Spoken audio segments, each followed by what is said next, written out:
कभी ऐसा सोचा है कि अपने ही मन को समझना इतना मुश्किल क्यों होता है? ये कोई आज की दिक्कत नहीं है, बल्कि सदियों से चली आ रही एक पहेली है।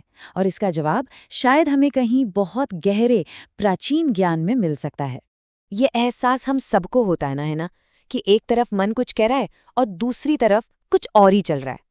ये हमारे अंदर का वो जो एक खिंचाव होता है ना, आज हम उसी की जड़ तक पहुंचने की कोशिश करेंगे। तो चलिए, धम्मपद की 3 कहानियों में गोता लगाते हैं। देखिए, ये सिर्फ कहानियां नहीं हैं, ये एक आईने की तरह हैं, जिसमें हमें अपने ही मन की एक झलक दिखाई देगी। हमारी पहली कहानी चित्त हथ नाम के एक भिक्षु की है। उसकी जिंदगी इच्छा और अनुशासन के बीच एक ऐसी कश्मकश थी जो शायद हम सबने कभी न कभी महसूस की है। कहानी की शुरुआत तो देखिए, एक बहुत ही सीधे और कुछ हद तक एक अनोखे कारण से होती है।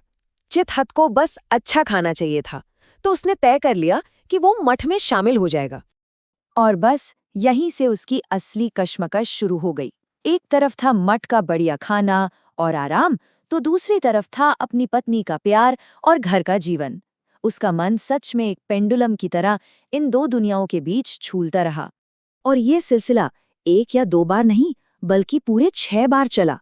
6 बार उसने घर और मठ के बीच अपनी दुनिया बदली। अब जाहिर है, इस वजह से वो बाकी भिक्षुओं के बीच काफी बदनाम हो गया था।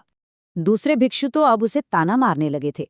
वो कहते थे, तुम्हारा सिर तो इतनी बार मुंड चुका है कि अब ये सान का पत्थर बन गया है। वो सीधे सीधे उसकी इस हालत का मजाक उड़ा रहे थे।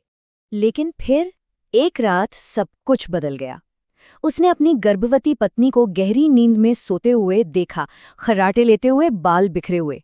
उस एक पल में उसे अपनी पत्नी एक बेजान शरीर की तरह लगी, और बस उसे अचानक से एक गहरा बोध हुआ, शरीर की नश्वरता का। इस ज्ञान के बाद वो 7वीं बार मठ लौटा, लेकिन इस बार उसका इरादा पक्का था, उसका मन दृढ़ था। बुद्ध ने भी इस बात की पुष्टि की कि अब उसने वाकई सारे लगाव छोड़ दिए हैं और वो फिर कभी घर वापस नहीं लौटेगा। तो इस कहानी से सबक क्या मिलता है?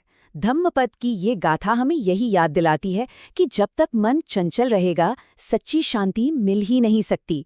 असली आज़ादी के लिए छोटी मोटी इच्छाओं से ऊपर उठकर एक दृढ़ विश्वास की जरूरत होती है। तो चित्त हथ का मन तो इच्छाओं के बीच चंचल था, लेकिन मन के भटकने का एक और तरीका भी है। चलिए देखते हैं कि वो कैसे सामने आता है। ये अगली कहानी मन की एक अलग ही बेचैनी को दिखाती है, हमारा अभिमान और अहंकार। कहानी संरक्षित नाम के एक युवा भिक्षु से शुरू होती है। वो अपने चाचा, जो एक वरिष्ठ भिक्षु थे, उनका बहुत आदर करता था और उन्हें एक चोगा भेंट करना चाहता था। लेकिन कहानी में ट्विस्ट तब आया जब चाचा ने बड़ी विनम्रता से वो तोहफा लेने से मना कर दिया। उन्होंने कहा कि उनके पास पहले से ही काफी चोगे हैं। बात तो बहुत साधारण थी, लेकिन संरक्षित के अहंकार को ये एक सीधा अपमान लगा। उसका स्वाभिमान एक ही पल में टूट गया। और यही है भटकते हुए मन का एक सटीक उदाहरण। जब मन एक मामूली सी बात को अपने अहंकार पर ले लेता है और बिना किसी वजह के दुख पैदा कर लेता है। संरक्षित इतना दुखी हुआ कि उसने भिक्षु जीवन छोड़ने का ही मन बना लिया था।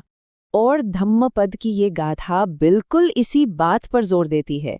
ये हमें सिखाती है कि अगर हम अपने मन के इस भटकने वाले हिस्से को थोड़ा काबू में कर लें, तो हम खुद को न जाने कितने ही बेवजह के दुखों से बचा सकते हैं। अच्छा, अब तक तो हमने मन के अंदर के संघर्ष देखे, पर तब क्या होता है जब समस्या बाहर से आती है? और यही सवाल हमें हमारी तीसरी कहानी की तरफ ले जाता है।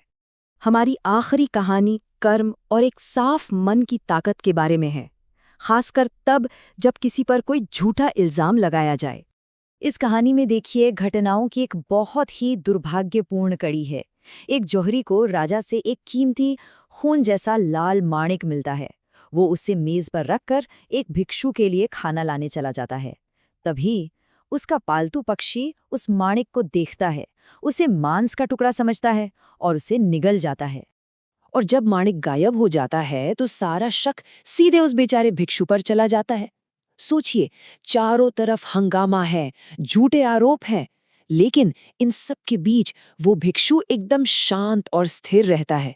क्यों? क्योंकि उसका मन साफ था। और जब अंतरात्मा साफ हो तो बाहर का कोई तूफान आपको छू नहीं सकता। और ये गाथा इस कहानी के सार को बहुत खूबसूरती से समझाती है। ये कर्म के नियम को सामने लाती है। जब कोई किसी निर्दोष को चोट पहुंचाता है तो वो बुराई हवा में फेंकी गई धूल की तरह घूम फिरकर उसी पर वापस आ गिरती है। तो इन 3 अलग-अलग कहानियों से जो सीख मिली है, आइए उसे एक साथ जोड़कर देखते हैं।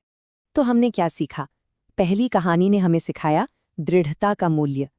दूसरी ने हमें चेताया कि कैसे अहंकार बेवजह दुख पैदा कर सकता है।